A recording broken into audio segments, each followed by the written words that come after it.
చూడండి, యేసు ప్రభు ఒక ఇంట్లో ఒక వంట్లో ఉంటే వాళ్ళ జీవితాలు ఎలా ఉంటాయో కాస్తంత నేను ఈరోజు మీకు వివరించాలని కోరుకుంటున్నా. సాతానికి చోటిచ్చిన ఒకడి గురించి నేను మీతో చెప్తాను. యోహాను సువార్త 13వ అధ్యాయంలో వాని గురించి రాయబడి ఉంటుంది. అతనెవరో కాదు, యోధ. అపోస్తులలో 12 మంది అపోస్తులలో యోధ ఒకడు. యోధ అపవాదికి చోటిచ్చాడు. సాక్షాత్తు యేసు ప్రభు పక్కనే ఉంటున్నాడు, యేసయ్యతో కలిసే నడుస్తున్నాడు, కానీ వాని హృదయంలో యేసయ్యకు చోట్లేదు. మరి ఎవరికి చోటుందండి? సాతానును తన హృదయంలో చేర్చుకున్నాడు. సాతాను ఒకడి హృదయంలోకి వచ్చే ముందు వాడికి డోర్ ఏంటో తెలుసా? ఒక వ్యక్తిలోకి సాతాను ఎలా ప్రవేశిస్తాడో తెలుసా? మీరు చూడండి, యోహాను సువార్త 13వ అధ్యాయం, అక్కడ మీరు చదువుకుంటే ఈ మాట రాసి ఉంటుంది. అంతకు ముందే యోధా హృదయంలో సాతాను ఒక ఆలోచన పుట్టించాడట. ఏమని ఆలోచన పుట్టించాడు?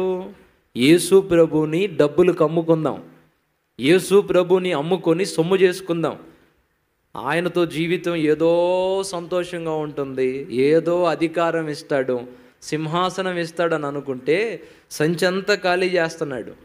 ఇచ్చిన కానుకలన్నీ ప్రజలకే సమర్పిస్తున్నాడు. ఇంకెంతో బ్రతికితే నాకు మిగిలేది ఏమీ లేదు, అడుక్కోవడానికి ఒక చెప్ప తప్ప. ఎలా చేద్దాం? ఈ బోధకుణ్ణి ప్రధాన యాజకులకు అమ్ముకుంటే కాస్తంత సొమ్ము వచ్చుద్ది. ఎంత నొక్కేద్దామన్నా, ఎంత కొట్టేద్దామన్నా ఎక్కువ డబ్బులు రావట్లా, అంత చిల్లరే మిగులుతుంది. యేసు ప్రభు నమ్మేసుకుంటే బాగుండిద్ది అని సైతానుగాడు ఒక క్రొత్త ఆలోచన పుట్టించాడు. అయ్యా చదువుతావు తమ్ముడు? 2వ వచనం. వారు భోజనము చేయుచూ ఉండగా ఆయనను అప్పగింపవలనని సీమోను కుమారుడగు ఇస్కరియోతు యోధ హృదయములో అపవాది ఇంతకు ముందు ఆలోచన పుట్టించి ఉండెను గనుక. ఆగండి. అంతకు ముందే ఆలోచన పుట్టించాడు. ఏమని?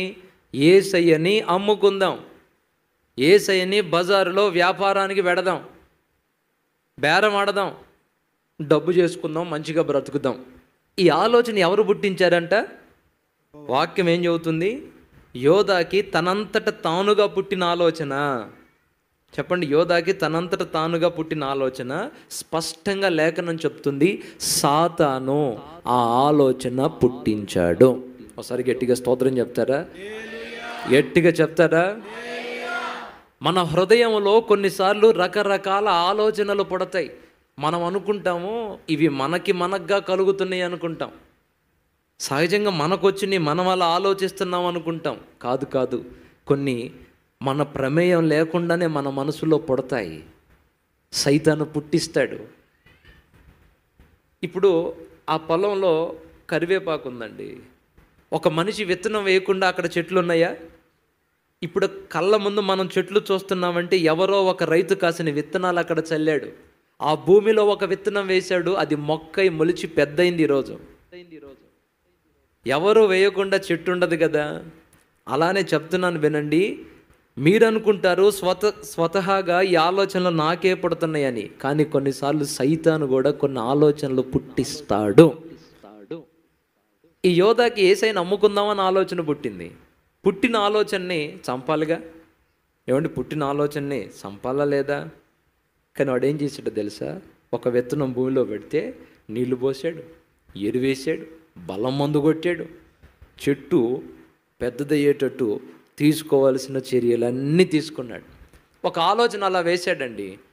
యోధ ఆ ఆలోచనను చంపుతాడా? చంపడా? తరిమి కొడతాడా? తరిమి కొట్టడా? చంపలేసుకొని చీచి నాకేంటి బోధకుండా అమ్ముకోవాలన్న ఆలోచన వస్తుందేంటి, ఛీ పో సైతానా అంటాడా? ఇదేదో బాగుందే, ఇదేదో మంచి ఆలోచన బాగుంది, భలే ఆలోచన పుట్టింది, వండనిచ్చాడు. దానివల్ల ఏం జరిగిందో తెలుసా? ఆ పక్కన 27వ వచనం చూడండి ఒకసారి. వాడు ఆ మొక్క పుచ్చుకొనగానే సాతాను వానిలో ప్రవేశించెను. ముందు ఆలోచన పుట్టించాడు. ఆ ఆలోచనని యోధ హృదయంలోనే పెట్టుకొని అది అంతే ఉంచాడు. దాన్ని పొదిగాడు, కోడి గుడ్డును పొదిగినట్టు ఆలోచనను పొదిగాడు. ఇదేదో బాగుంది, భలే ఉంది, హాయిగా ఉంది ఈ ఆలోచన, సూపర్ సూపర్. పొదిగాడు. ఒకరోజు ప్లాట్ఫామ్ ఏర్పడింది. ఏం ఏర్పడింది? నా వైపు చూడండి. ప్లాట్ఫామ్ ఏర్పడింది, హెలిప్యాడ్ రెడీ అయింది. అక్కడక్కడ రాజకీయ నాయకులు పర్యటనకు వచ్చేటప్పుడు ముందుగా హెలిప్యాడ్ రెడీ చేస్తారు. ప్లేస్ క్లీన్ చేసి గట్టి చేసి తారేసి రెడీ చేసి పెడతాడు. రౌండ్గా రింగు రెడీ అవుతుందంటే కొద్ది రోజుల్లో అక్కడ ఏమొచ్చి వాలబోతుంది? హెలికాప్టర్ వస్తుంది. హెలికాప్టర్ రాకుండా హెలిప్యాడ్ రెడీ అయిద్దా? సైతాను యోధా హృదయంలో ఒక ఆలోచన పుట్టిస్తే ఒక హెలిప్యాడ్ రెడీ చేసి పెట్టాడు యోధా. రాజమార్గం ఏర్పడింది, డోర్ ఓపెన్ అయింది, నేరుగా వెళ్ళి కూర్చున్నాడు. సరే, దెయ్యానికి చోటిచ్చి యేసయ్య నమ్ముకొని ప్రశాంతంగా ఏమైనా బ్రతికాడా యోధా? బ్రతికాడా? సాతానుకు చోటిచ్చాడు, వాడొచ్చి యోధా ద్వారా చెయ్యరాని పని ఒకటి జయించాడు. చివరికి యోధా ఏమైపోయాడో తెలుసా? తన చేతులతో తానే ఉరిపెట్టుకొని చచ్చిపోయాడండి. లేఖనాల్లో మీకు ఉంది కాబట్టి వచనాలు చూపించట్లా. తన చేతులతో తాను ఉరిపెట్టుకొని చచ్చిపోయాడు. ఒక దెయ్యానికి, ఒక చెడ్డ ఆలోచనకి చోటిచ్చినందువల్ల తన ప్రాణాన్ని తానే తన చేతులతో తీసుకునేటువంటి ఘోర పరిస్థితులు ఏర్పడ్డాయి. ఈరోజు ఇక్కడ కూర్చొని ఈ మాటలు వింటున్న ఒక్కొక్కరి హృదయాల్లో ఇప్పటికే కొన్ని ఆలోచనలు సాతాను పుట్టించి ఉన్నాడు. ఒక అమ్మాయి మీద ఒక అబ్బాయికి, ఒక అబ్బాయి మీద ఒక అమ్మాయికి పుట్టింది ఒక ఆలోచన. కొంతమందికి ఈర్ష్య పుట్టింది. వీళ్ళని ఎలానైనా నాశనం చేయాలన్న ఒక ఆలోచన పుట్టింది. ఎలానైనా మోసాలు చేసైనా, దగాలు చేసైనా డబ్బు సంపాదించాలన్న ఆలోచన కొంతమంది హృదయాల్లో పుట్టుంది. ఎలానైనా పగ తీర్చుకోవాలన్న ఆలోచన కొంతమందిలో పుట్టుంది. లోక భోగాలను అనుభవించాలి అన్న ఆలోచన ఇప్పటికే కొంతమందిలో పుట్టుంది. కొంతమంది ఏమో చెదరగొట్టారు, కొంతమంది ఏమో పుట్టిన ఆలోచనలను పుట్టినట్టే చంపిపడేస్తున్నారు, కొంతమంది పొదిగారు. బాగుంది. ఆ అమ్మాయి మీద ఆ ఆలోచన భలే బాగుంది. ఊహల ప్రపంచంలో ఊరేగుతుంటే అబ్బో ఆ ఆనందమే వేరు. ఆ అబ్బాయి మీద ఆ ఆలోచన చాలా బాగుంది. అబ్బా, ఈ తప్పు చేస్తే, ఈ పొరపాటు చేస్తే, ఈ మోసం చేస్తే బాగా సొమ్మొచ్చి పడిద్ది. భలే ఉంది ఆలోచన. ఊహల్లోనే ఆనందపడుతుంటారు. గుర్తుపెట్టుకో, సాతానికి హెలిప్యాడ్ రెడీ చేస్తున్నావు నువ్వు, రాజమార్గం ఏర్పాటు చేస్తున్నావు. ఆ ఊహలు అలానే ఉన్నాయి అనుకో, ఆ ఊహలు అలానే పొదుగుతున్నావు అనుకో, సాతాను నిన్ను వశం చేసుకుంటాడు. ఆ తర్వాత నేనేనా ఇది చేసింది అనుకుంటావు. నాకు తెలిసిన ఓ సోదరుంది, సొంత భర్తని గొడ్డలతో నరికి చంపింది. కారణం ఏంటో తెలుసా? వేరే వ్యక్తితో అక్రమ సంబంధం పెట్టుకొని అతనితో జీవిస్తుంది. తరచూ భర్త అడ్డొస్తున్నాడు. భర్త కళ్ళు గప్పి పాపం చేస్తుంది. పసిగడుతున్నాడు, అడ్డొస్తున్నాడు. ఒకరోజు సాతాను ఆలోచన పుట్టించాడు, వేసేస్తే పోదు. ఏందంటే ఆయన ఉండే ఉపయోగం ఏముంది? వేసేస్తే పోదు. ఆలోచన వచ్చింది, చంపలేసుకుందట. చీ, నా భర్తను నేను చంపడం ఏంటి, ఎంత తప్పుడు ఆలోచన, చీ అనుకుంది. కొద్ది రోజులు పోయిన తర్వాత మళ్ళా సాతాను వేసాడు. వేసేస్తే పోతావు, పొద్దుగూకులు అడ్డొస్తున్నాడు, వేసేద్దాం, హాయిగా బ్రతికేద్దాం, చంపేద్దాం, హ్యాపీగా నా ప్రియుడితో బ్రతికేద్దాం అనుకుంటుంది. ఒక కాసేపు ఏమో వద్దనుకుంటుంది, కాసేపు ఏమో బాగుంది, ఇదేదో వేసేస్తే పోద్దుగా అనుకుంటుంది. ఒకరోజు అలానే ఆలోచన ఉంచి పొదిగి ఫిక్స్ అయిపోయింది, వేసేద్దామని ఫిక్స్ అయిపోయిందండి. ప్లాన్ గీసిందండి. 2 పిల్లలు. సాయంకాలం భర్త మందేసుకొని వచ్చాడు. పిల్లల్ని మీరు ఆడుకోపోండ్రా అని పంపించింది. మందు తాగి మంచం మీద పనుకున్నాడు. అప్పటికి గొడ్డలో ఒకటి రెడీ చేసి పెట్టింది. ఆదమర్చి నిద్రపోతుంటే గొంతు మీద కొడితే దెబ్బకి తెగిపడిందంట మెడ. ఆ రక్తం, వేడి రక్తం జివ్వున మొఖాన కొడితే అదో తెలియని ఆనందం అనిపించిందంట ఆమెకి, ఒక తెలియని సంతోషం. ఇంటర్వ్యూ చేసాము ఆమెతో. అమ్మ, నీ భర్తను చంపుతున్నప్పుడు భయం కానీ బాధ కానీ లేదా? లేదన్నయ్య, ఆ రక్తం వేడి వేడి రక్తం అలా ముఖాన కొడితే అదో తెలియని ఆనందం. అయిపోయింది. తర్వాత ఏం చేసావు తల్లి? ఆ ఇంట్లోనే గొయ్యి తీసి ప్రియుడిని పిలిచి గొయ్యి తీసి, మట్టిల్లు అది, పల్లెటూరు మట్టిల్లు, గొయ్యి తీసి గోతులో పుడ్చిపెట్టి మొత్తం కల్లాపు, పేడ కల్లాపుతో మొత్తం చల్లేసి గొడ్ల తీసుకెళ్ళి పొయ్యిలో పెట్టి పొలలో అది కట్టెలు పోయి తగలబెట్టిందంట.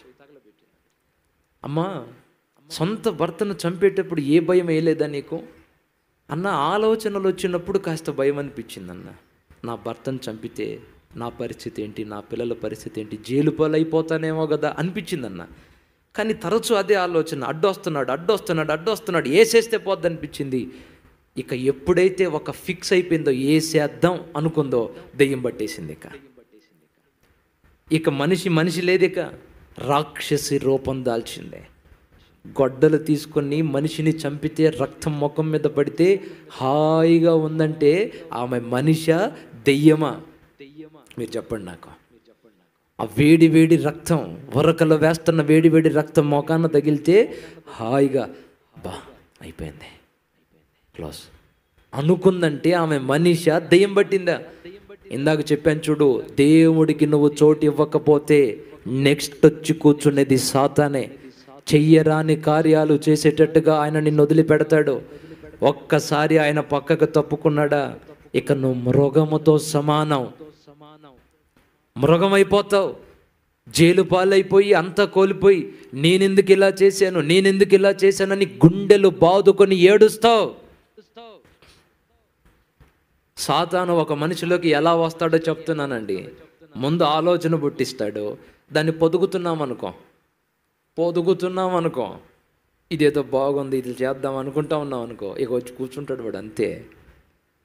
ప్రేమతో చెప్తున్నాను, ఈరోజు తగలబెట్టే కార్యక్రమం చేయండి, కలుపు తీసే కార్యక్రమం చేయండి, స్వచ్ఛ భారత్ లాగా స్వచ్ఛ హృదయం కార్యక్రమం పెట్టండి. ఉపవాస ప్రార్థనలో పొలానికి కలుపు తీయడానికి మీలో ఎంతమంది వెళ్ళి ఉంటారండి? మీ హృదయాల్లో పాపం అనే కలుపు మొక్కలు, చెడ్డ ఆలోచనలు ఉండనిచ్చావు, ఎరువు వేస్తున్నావు, నీకు తెలియడంలా నీ ఇంటిని కూల్చిపడేస్తుంది అది. ఇలానే సౌలు అభిషిక్తుడు, ఆత్మ కలిగిన వాడు, దెయ్యానికి చోటిచ్చాడు, దురాత్మకు చోటిచ్చాడు. చోటు ఇవ్వడం వల్ల ఏమైందో తెలుసా? సొంత అల్లుడిని చంపడానికి చూస్తున్నాడు ఆయన. దెయ్యం పట్టినప్పుడల్లా ఈట తీసుకుంటాడు. చివరికి ఏమైందో తెలుసా? దెయ్యం పట్టినోడి పరిస్థితి, దెయ్యానికి చోటిచ్చిన వాని హృదయం. మొదటి యోహాను మొదటి గ్రంథం, అది యోహాను అంటున్నా, సమూయేలు మొదటి గ్రంథం 16వ అధ్యాయంలో ఈ మాట రాసి ఉంటుంది. నా వైపు చూడండి, మీరు రాసి పెట్టుకోండి. దెయ్యానికి చోటిచ్చాడు. చివరిగా సౌలు ఎలా చనిపోయాడని ఉందో తెలుసా బైబిల్లో? తన ఈట మీద తానే పడి, తన ఆయుధం మీద తానే పడి తన ప్రాణాన్ని తీసుకున్నాడని ఉంది. దెయ్యాలకు చోటిచ్చారనుకో, మీ జీవితంలో ఎవరో పాడు చేయాల్సిన అవసరం లేదు. రాయి తీసుకొని రాయి మీద చేయి పెట్టుకొని పచ్చడిగా కొట్టుకున్నట్టు మీ జీవితాలను మీరే నాశనం చేసుకుంటారు. ఒకసారి స్తోత్రం చెప్పండి, పక్కన వాళ్ళకు వందనాలు చెప్పండి. ఇప్పటికి వచ్చేసి ఉన్నాడు వాడు పక్కకి. పనుకో బిడ్డ, దేవుని సన్నిధికి వచ్చావు, తల్లి వడిలో పవలించినట్టు పవలించాలి, బొజ్జో బేట అంటున్నాడు వాడు కొంతమందితో. ఏమంటారంటే, పో సాతానాను. ఏమంటావు? పిన్నీస్ ఒకటి దగ్గర పెట్టుకో, కళ్ళు మూతలు పడితే అట్లా గుట్టేసుకో, హల్లెలూయా అంటావు. పిన్నీస్ ఒకటి దగ్గర పెట్టుకో, వచ్చిందనుకో, నీ పని చదువుతావు, నాగవే శరీరమా. కొట్టేవనుకో, ఏం పర్లా, చిన్న కట్టేను కట్టించుకుందాంలే. గట్టిగా స్తోత్రం చెప్పండి. ఇప్పుడైతే మిస్ అయిపోతే పాడవుతారండి. యోధా చోటిచ్చాడు, తన ప్రాణాన్ని తానే తీసుకున్నాడు. సౌలు చోటిచ్చాడు, తన ప్రాణాన్ని తానే తీసుకున్నాడు. సాతానుగాడు ఒక మనిషిని పూర్తిగా వశం చేసుకునే ముందు ఒక ఆలోచన పంపిస్తాడు, ఒక విత్తనం వేస్తాడు. ఎక్కడెక్కడ దేని విషయంలో మెతకబడి పాపపు ఆలోచనను వండనిచ్చావో కోకటి వేళ్లతో సహా ఈరోజు పెకలించబడాలి. ఇక్కడ నుండి మీరు వెళ్ళేటప్పుడు పవిత్రపరచబడిన హృదయాల్లాగా మారి వెళ్ళాలి. ఏ పాపం మీద జాలి పడొద్దు, దేని మీద దయ కనికరం జాలి చూపొద్దు. ఆఖరికి నీ శరీరమే అడ్డొచ్చిన నీ కాళ్ళు చేతులు అడ్డొచ్చిన తెగ నరకమని చెప్పాడు యేసయ్య. మత్తయి సువార్త 5లో నీ కుడి చెయ్యి అడ్డొస్తే నరికేయి, నీ కాలు అడ్డొస్తే నరికేయి, నీ కుడి కన్ను నిన్ను అభ్యంతరపరిస్తే పీకిపారేయి. ఆత్మీయ జీవితం కంటే విలువైంది మరొకటి లేదో. జాలి పడద్దు. ఏం పడద్దు? జాలి పడద్దు. ఆ అమ్మాయికి ఎవరు లేరన్నా, భర్త కూడా చచ్చిపోయాడు పాపం, నేను తప్ప ఎవరు లేరు, బియ్యం కట్టేసేది నేనే, తోడు నీడ అండ కొండ నేనే, మరి నేను వదిలేస్తే ఇప్పుడు ఎలా చెప్పండి? అయ్యా నీ మంచితనానికి ఒక వందనాలు. అమ్మా అలా ఆవిడ పెద్ద రాక్షసి అంటన్నా, అస్సలు ప్రేమ చూపుదంట, పట్టించుకోదంట, బాగా బాధపడుతున్నాడు, కాస్త నేను మాట్లాడుతుంటే ఆదరణ పొందుతున్నాడన్నా. అమ్మా నీ మంచితనానికి ఒక వందనాలు తల్లి. ఉండాల్సిన దాంట్లో మంచితనం ఉండాలి. ఇంక ఏ ఏ విషయాల్లో ఉందండి? యోధాకైతే యేసయ్య నమ్ముకొని సొమ్ము చేసుకుందామని ఉంది. సౌలుకేమో ఈర్ష్య, వీడిని ఎలానైనా లేకుండా చేయాలా, వీడిని ఎలానైనా చంపిపడేయాలా, రకరకాల ఆలోచనలు ఉండనిచ్చి పాడైపోయిన వాళ్ళు ఉన్నారు. లేఖనం చెప్తుంది అపవాదికి చోటు ఇవ్వద్దు. సాతాను ఎలా వస్తాడో మీకు రూట్ చెప్తున్నా. ముందు ఆలోచన వస్తుంది, తర్వాత హెలికాప్టర్ వేసుకొని దిగుతాడు వాడు, మంది మార్బలంతో దిగేస్తాడు. ఇక నీ కన్ను నీ మాట ఎందో, నీ చేతులు నీ మాట ఎనో. బస్సులో డ్రైవర్ సీట్లో సాతాను కూర్చున్నాడు అనుకో, మనం బొమ్మన్నకి వెళ్ళి పోయిద్దా? వద్దు వద్దు వద్దు వద్దు అంటూనే ఉంటాం, పోతానే ఉంటుంది అది. అవునా? అప్పుడప్పుడు మేము బండి డ్రైవ్ చేసేటప్పుడు పక్కన వేరే వాళ్ళు డ్రైవింగ్ చేస్తుంటారు, పక్కన కూర్చుంటాం. ఎదురు బండి వస్తే బ్రేక్ మా కాళ్ళ దగ్గర ఉండదు, కానీ కాలు బ్రేక్ తొక్కుతూ ఉంటాం. పక్కన మనిషి డ్రైవింగ్ చేస్తుంటాడు, తోలిన అనుభవం ఉంది కదా, బ్రేక్ తొక్కుతూ ఉంటాం, బండి ఆగదు. ఎక్కడికో తీరా దగ్గరికి తీసుకెళ్ళి కొడతాడు పక్కన బ్రేకు. అమ్మ నాయన చంపేవాడివి కదా బ్రదరు. ఇక నువ్వు బ్రేకు కొట్టేది ఉండదు, బెల్లు కొట్టేది ఉండదు. ఇక సైతానాత్మే పని జరిగి నష్టం జరిగిన దాకా, నీ కుటుంబానికి తీరని అన్యాయం జరిగిన దాకా ఆ మైకంలో నుండి నువ్వు బయటకు రాలేవో. ఇప్పుడిప్పుడే వస్తున్న ఆలోచనలకు ఆనకట్ట వెయ్యండి.